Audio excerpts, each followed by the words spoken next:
ফুটবলে বর্ণবাদ আচরণ বন্ধে নতুন আইন চালু করতে যাচ্ছে ফিফা। এরপর থেকে মুখ ঢেকে কোনো ফুটবলার যদি অপরাধ করে তবে ছাড় দেবে না ফিফা। তাদের বিরুদ্ধে কেমন ব্যবস্থা নেওয়া হবে সে সিদ্ধান্ত নেবে ফিফার প্লেয়ার্স ভয়েস কমিটি।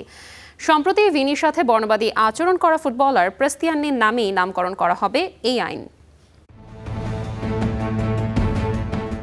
বিশ্ব ফুটবলের আলোকিত মঞ্চে আবারও অন্ধকার ছায়া। চ্যাম্পিয়ন্স লিগের নকআউট প্লে অফে বর্ণবাদী আচরণের শিকার ব্রাজিলিয়ান ফরওয়ার্ড ভিনিসিয়াস জুনিয়র। বেনফিকার তরুণ উইঙ্গার জিয়ানলুকা প্রেস্তিয়ানের বিরুদ্ধে অভিযোগ কালো চামড়ার জন্য ছুড়ে দেওয়া সেই বিষাক্ত তীর মাঙ্কি।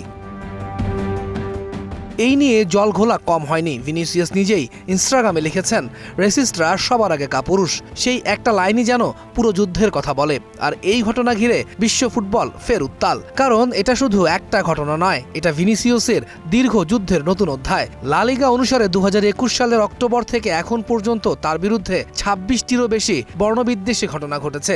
স্পেনের 10টি স্টেডিয়ামেই তাকে বানর বলে চিৎকার করা হয়েছে। ব্রাজিলে তার নামে আইন পাশ হয়েছে, খেলায় বর্ণবাদ বিরুদ্ধে কঠোর শাস্তি, কিন্তু মাঠে সেই বিষ এখনো ছড়ায়।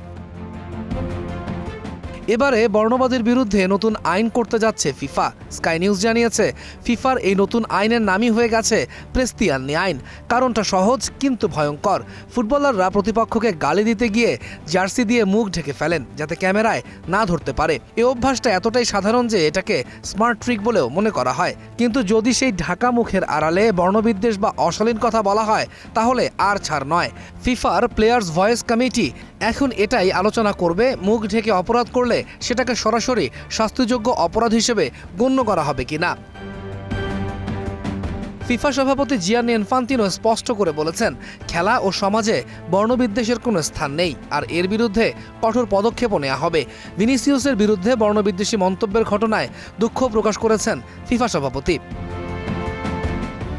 এই ঘটনা শুধু একটা ম্যাচের নয়, এটা ফুটবলের আত্মার লড়াই। ভিনিসিয়াসের মতো তারকা যখন বারবার শিকার হন একই বিষের, তখন পুরো খেলাটাই প্রশ্নের মুখে পড়ে। কিন্তু এবার হয়তো পরিবর্তন আসছে। প্রেস্তিয়ানি আইন যদি বাস্তব হয় তাহলে আর কোনো খেলোয়াড় মুখ ঢেকে কাপুরুষের মতো বিষ ছুটতে পারবে না। ক্যামেরা না ধরলেও নিয়ম ঠিকই ধরবে।